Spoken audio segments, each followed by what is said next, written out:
Okay, let's just make sure we have the proper social distancing. Place the chairs, and we obviously have our 2 meters here. That's great. Good morning. This is Captain Roman Wojnarski coming to you live on social media from Station 424 in West Command. I have with me again today Carlo and Tiziana to continue our Discussions at a Fire Hall series. We're going to talk about some fire safety issues which are a little bit alarming at the moment, some statistics that we're getting, and we very much invite you to text us your questions in the comments box of the screen. Please send us your questions. We'll be happy to answer them for you. This is very much interactive. You're as much a part of this as we are. And without any further delay, I'm going to ask Carlo and Tiziana to come and join us at the table.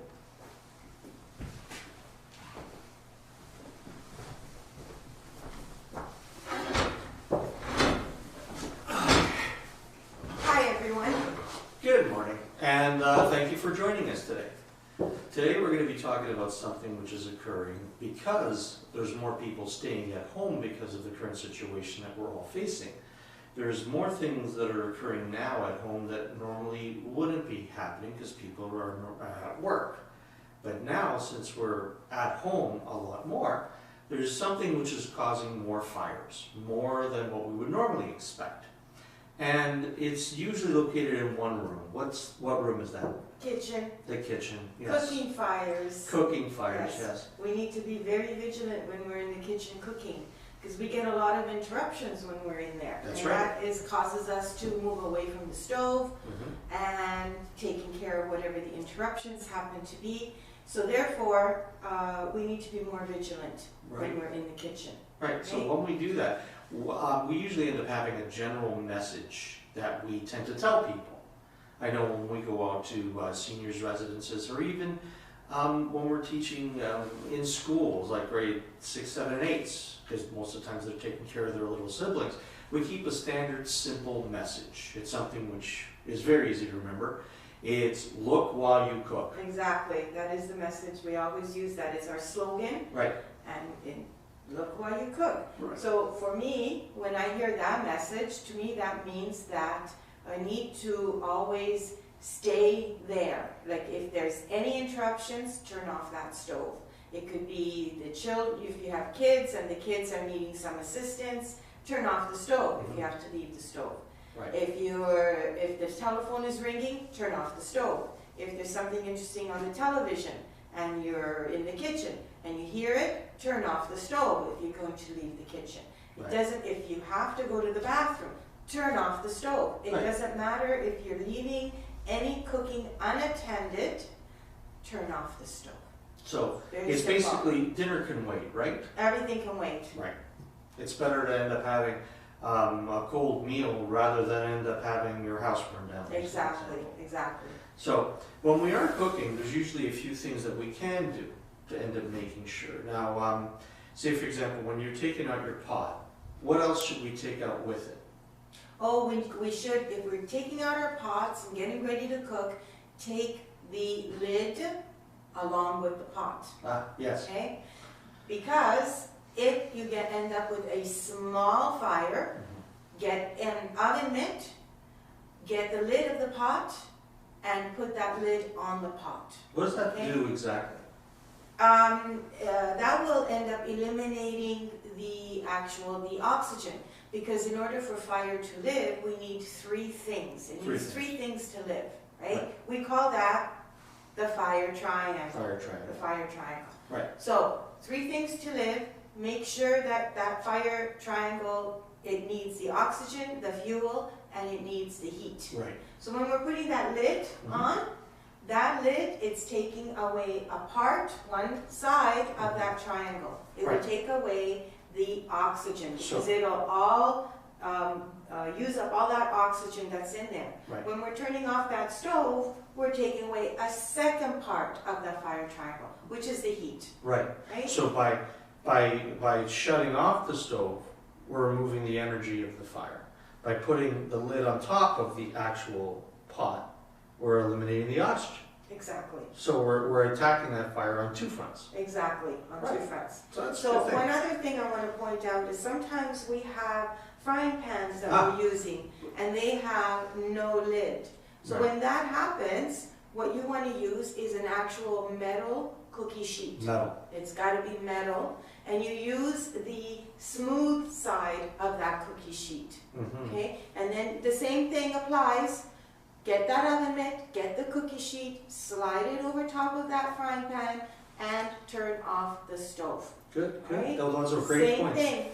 And these again are for small fires. Right. What is the one thing you never put in on what should you never do with that small pot Oh, fire? yeah, especially I heard about this, I've seen some videos. Whenever you're frying with grease, never put water on a No. grease fire. That water is going to cause that grease to explode and to spread farther than the actual area. It may spread to around, it may spread onto you. Mhm. Whenever you end up having something that's burning and hot on the stove, don't move it around. No. It may end up falling on you, it may end up spreading the fire. So it's better to leave it in place, shut it off, cover it if you can. Mhm. So that covers, how to prevent it. But what other things should we do around the actual stove to Well, make sure? One of the things that we want to make sure is we have a clear space around that stove. Leave some room, because the things that we always use every day, right? Paper towel, we use tea towels, right? We use our spoons. We want to make sure that this doesn't happen, that our items that we use every day does not catch on fire, Right. right? So you want to just move it away, give space around that, around the stove top. Right. Right. So, The other thing you want to make sure is that your pot handles are not facing outside, because right. we have our kids at home now, right? Right. So you want to make sure that those pot handles are turned away from being outside of that stove So top. if a kid passes by, it won't fall on. Exactly, so they do not reach for it and it will not fall on them. Which brings us to a 1 meter. Put something around that oven, that stove, that's 1 meter away. Right. Mark it on the floor. Or tell with your some kids, masking stay tape, this far away. right? Half the distance between Tiziana and I right now, half the distance. We're at 2 meters, we want to keep the kids 1 meter 1 away. meter away. If they stay away from it, we're going to end up making sure that kids do not get injured. One other thing as well, like I know that, like for me in the morning, right? I don't want to get dressed up in my uniform when I'm working from home. So I might be cooking in my robe. Is that a good idea? It is a good idea.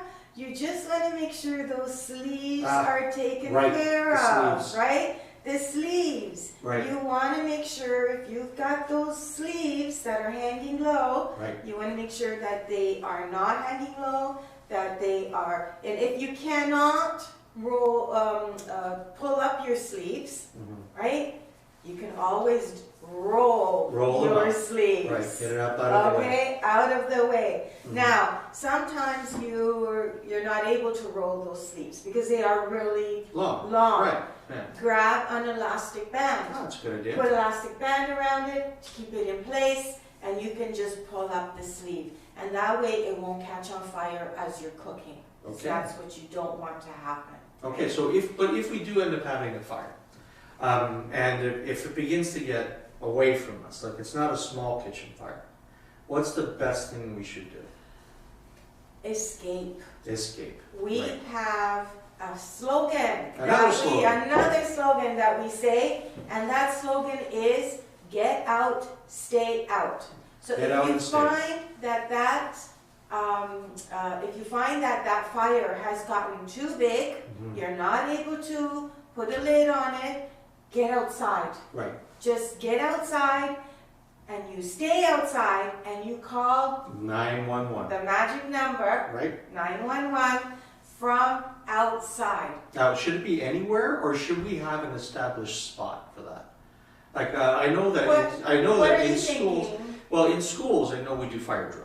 Yes, in schools they And do the fire when we do drills. fire drills with the teachers, they line up their kids, they walk safely outside, and they go to a specific spot where the teacher is, and the teacher checks attendance from that spot because they know that the kid is there.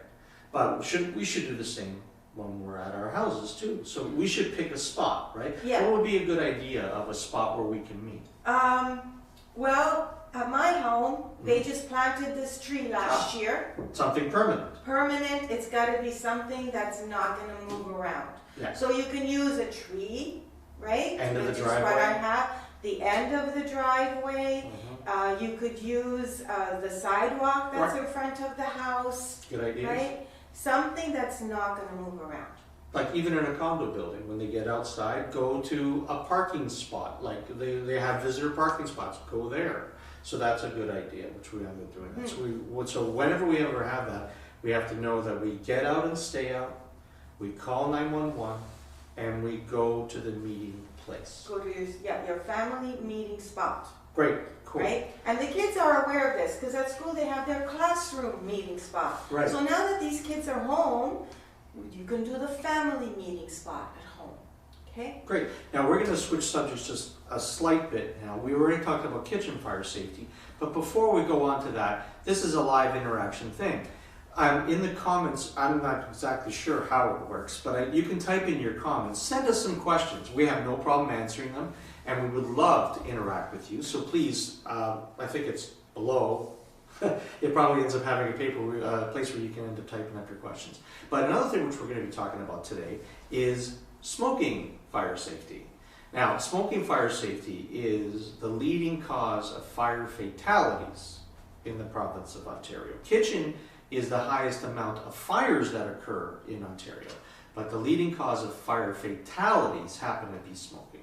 Now, we know that people, in this time being all cooped up because of COVID, you want to end up staying inside, and we understand that. You want to still smoke and stuff like that, but we want to end up making sure that we are going to do it safely. So we have a fake cigarette here, and it's fake, kids, it's not real. And basically, whenever you end up having that cigarette, we want to end up making sure you have a good solid ashtray to end up making sure that you can extinguish it. We don't want to use a paper cup. We don't want to use anything that's combustible. The reason why is that these ashes, they tend to stay ignited for a long time, right, Tiziana? Yeah, they do. These ashes, they do. But I also want to point out that sometimes we do not have a good solid ashtray. Right. So I rigged something. We could use this. Coffee can. A coffee can. Right. See, and I've rigged it. I put something on here. It says, flicking butts causes balcony fires. That's Butts go in the can. Right. Put butts in the can. Right. Right? So what do you put in the bottom of that can? You can use some sand. Right. You can even put water. Water works. And the water is actually, I believe probably the water might be the best bet. Right. Because as soon as you put your butts in the can, it will be extinguished by the water. Right. Okay? So, this is great, especially if you have a balcony, because we do not want those cigarette butts to be flipped over those balconies. Right. Because the wind picks up the cigarette butts, right? And you think it's going to go down to the ground, but it doesn't. Right. It gets picked up by the wind and thrown onto somebody else's balcony. Right. Now, when that happens, that it goes onto somebody else's balcony, whatever they have on their balcony is going to end up catching fire because these cigarette butts, absolutely. Yeah, these cigarette butts, they end up smoldering. They can smolder up to 2 hours. Yeah. You think it's extinguished, it gets stuck inside somebody's on their balcony. It could even happen at home. Sure. Right? You're out on your patio or your porch, and you're sitting in a chair. Ashes could have fallen. Right. It could fall inside your chair on the kitchen. Sometimes I've even heard people, they try and extinguish it inside planter boxes. And inside planter boxes, that doesn't necessarily mean that it'll extinguish. The peat moss in the bottom of that planter still may be combustible because it dries out over the winter time.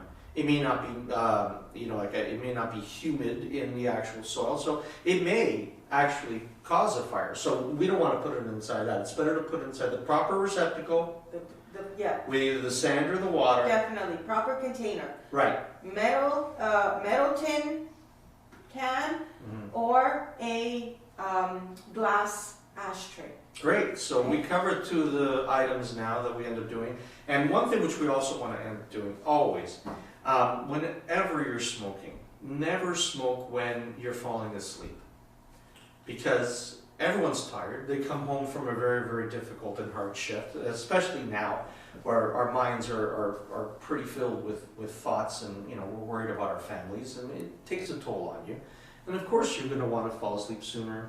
And last thing what you do not smoke while you're falling asleep or when you're tired. Or, you know, like, it's better to leave that when you're alert.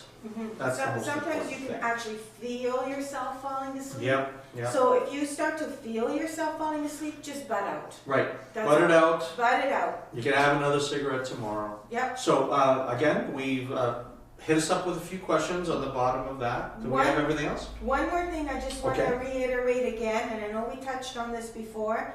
If a fire does start, get outside. Get outside. Right? It's always the same. Escape. Okay? Don't try to put it out. Escape.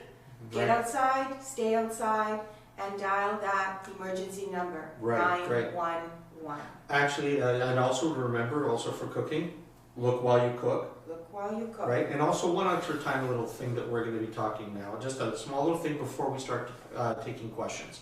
Your smoke alarm is your unsung hero inside your house. It's open, it's Exactly. working 24/7. It's Exactly. always working. If you have a chance, as soon as you finish off this video, go up, there's a button on it, it says test, press and hold it.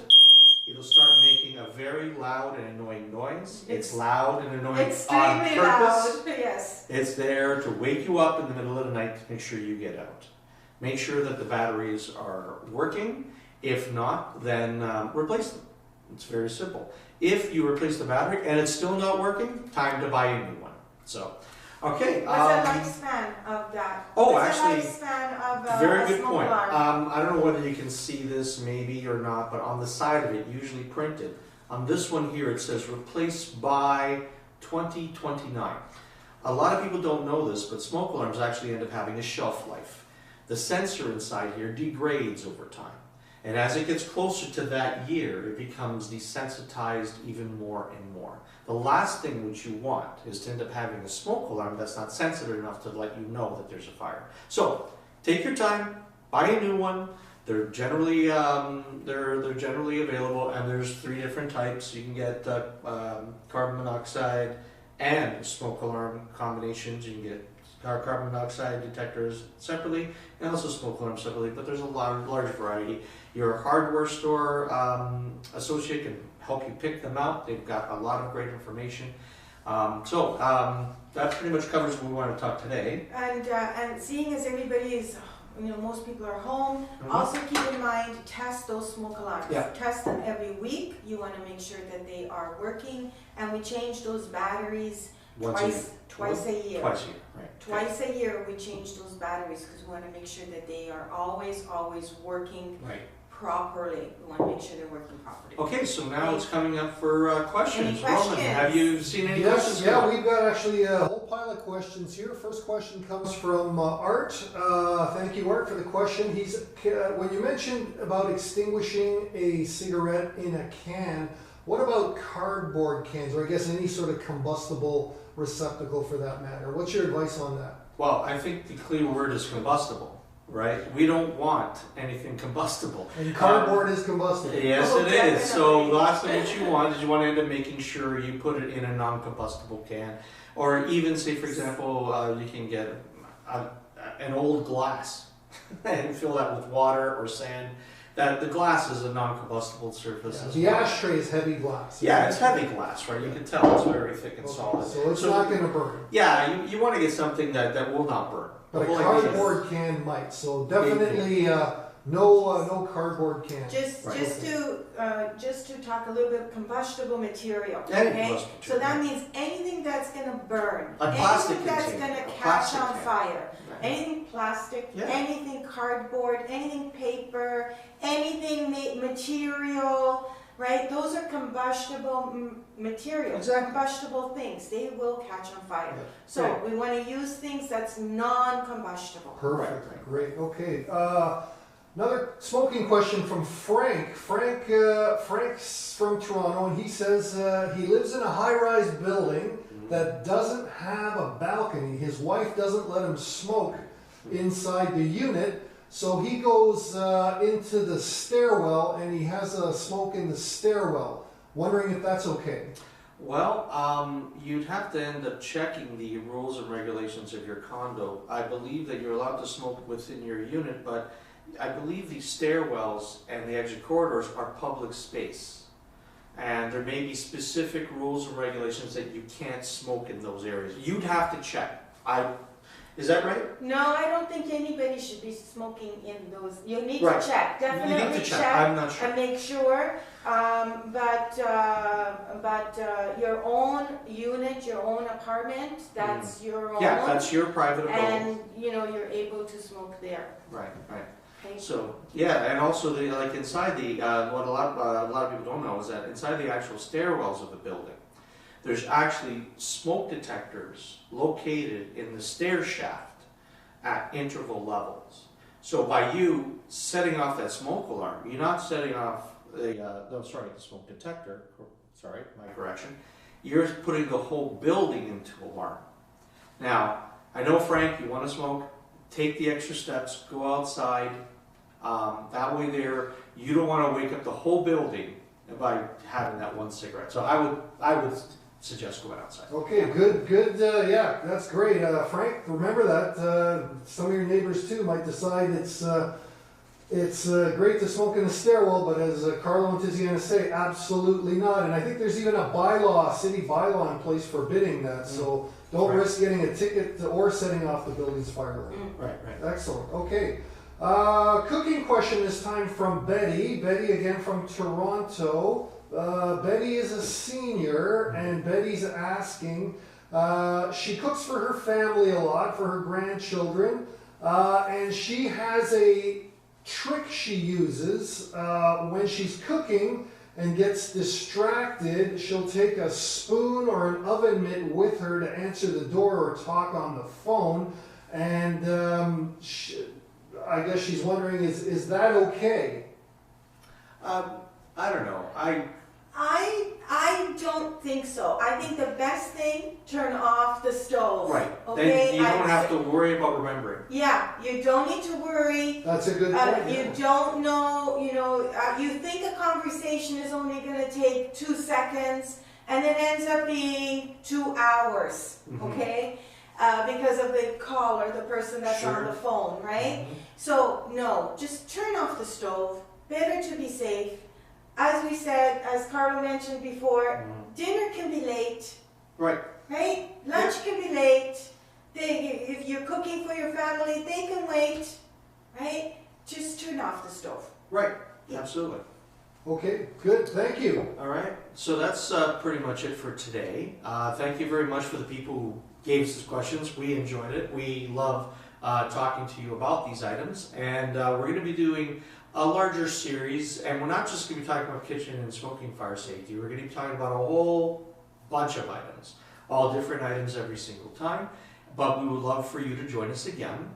We had a great time. Did you have a great time? Yeah, today? I did, really did enjoy this. Great. So please stay tuned for our next segment. All right. Thank you. Thank you. Stay safe.